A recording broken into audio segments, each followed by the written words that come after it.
What's up, YouTube? Matt of Trades here. So, I've decided that I am going to start a YouTube series documenting my journey of making my Robinhood portfolio worth $100,000. So, for starters, I'll go ahead and show you where it is at right now, and I guess just a little bit of backstory on how it got there. So, this is it. So, as you can see, it's just a couple $100 short of $30,000. Most of this, honestly, has come from just pure saving money, putting it in there. As of right now, I'm actually at a net loss. It's been a rough couple of 3 months, the last 3 months or so.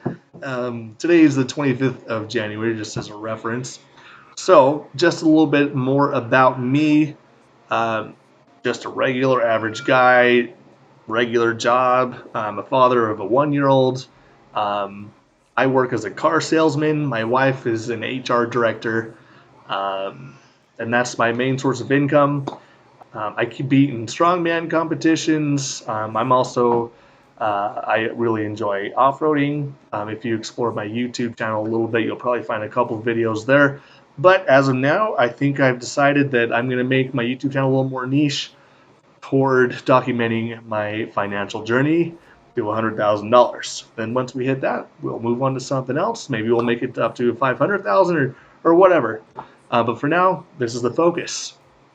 All right, so I'm going to go into a little bit kind of my process, how I decide what stocks to look at. And I think right now I've really been focusing on learning how to trade options, stock options. Now, um, I have a couple of open positions right now, but most of my portfolio is just in ETFs, as you can see, and a little bit of cryptocurrency. I'm not too heavy in crypto, but I do have a little bit of crypto. So the main strategy I've been using up into this point is called the wheel strategy. Now, if you don't know much about options, or if you're a beginner with Robinhood or don't know anything about options, 100% recommend watching a couple of YouTube videos to know what stock options are. So if you're not understanding some of the jargon or the lingo here, I totally recommend go and do some research on what stock options are. But basically, the wheel strategy is you sell puts for collect the premium, and then you just keep doing that until you get called to buy 100 shares.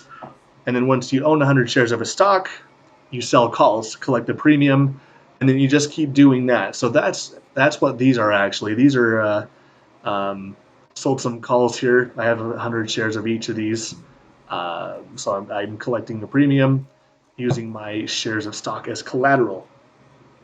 So that's basically what I'm doing right now. It's my main focus as far as the way I'm building my stock portfolio is the wheel strategy. Now, one thing I strongly recommend if you are trading stocks and options, especially if you hold regular stocks at the same time, is to have a second source to document your profit and loss, because Robinhood is only going to show your profit and loss for both options and the ETFs that you're holding, and not individually options or ETFs. So what I do is I have a spreadsheet doing just that, and you can do this any way you want. But basically, I just show every transaction I have, whether I'm selling a put, selling a call, buying, whatever. I show what my premium is or what my cost is, when it expires, when I bought it. And I think it's pretty useful to document your return on investment percentage, just as a reference. As of right now, for about the almost 4 months, I've been employing this wheel strategy. I have increased my portfolio by just under $1,300. Now, keep in mind, I've only been using, give or take, about $5,000 of my portfolio to employ this strategy. So I don't care if you do it, how you do it. I just think it's good to have a reference to see how much you're making exactly based off of options separate from your portfolio as a whole. Now, I'm just going to kind of briefly go over how I decide which stocks I'm going to look at to employ this strategy on. Now, a resource that I really like is the Tastyworks trading platform. It's free to download. I don't have any money in this platform. I don't use this to trade. I only use it to find stocks to look at. Now, one of the main things I'm looking for is what the IVR is, or the implied volatility rank. Ideally, I want that number to be above 50. Basically, what implied volatility rank is how volatile that particular stock is relative to itself. So anything over 50 means it's more volatile than what it normally is. Anything less, it's less volatile. And everyone knows, anything about options knows that the more volatile the stock is, the more you get premium wise. So it's also worth looking at the straight up implied volatility when you're looking at these as well. And then currently,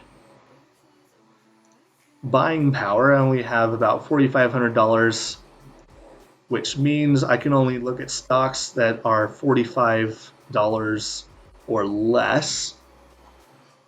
So right now I have these stocks in order of implied volatility rank, starting at the highest and going down.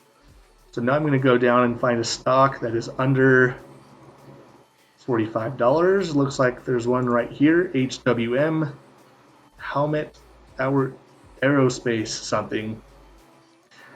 One thing worth noting too, and something that I wish I'd done earlier, is only do this with stocks that you would be okay owning forever, or at least in the long term.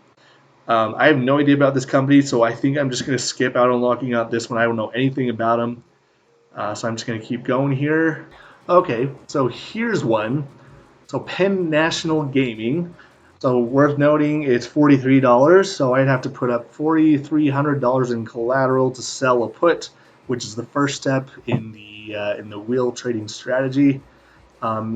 It is pretty liquid, 3 out of 4 stars, and the volatility itself is 85.9%, which is pretty high. So now what I like to do next is I go back to Robinhood. And then I'll search Penn National Gaming, PENN. There it is. First thing I do is I like to see where the trend is, so I'll go to the 3-month. Right now the trend is looking very bearish or down. It's worth finding the low. The low is $40.92 in the last 3 months. And actually in the last year, so pretty recently bottoming out. And it could keep going or it could bounce up. There's honestly really no way to tell, at least with the information I have. So next thing is to look at the options. Now again, first step is to sell puts. Now as far as which one of these I choose, is I want to be about a 1 to 1.5% return on investment. So in this example, I'm going to be putting up about between $4,000 and $4,400 up for collateral. I want to make sure that the premium that I'm getting for that is at least 1%, ideally closer to 1.5%. So if we go, let's look at. All right, so this one right here, and it looks like it's just over 1%, so I always like to pull out my calculator. And the easy way, super easy to find out what the percentage is. So finding out the percentage is super easy. You just take your premium amount, which in this case is $48, 48 times 100 because of 100 shares, $48 divided by 40.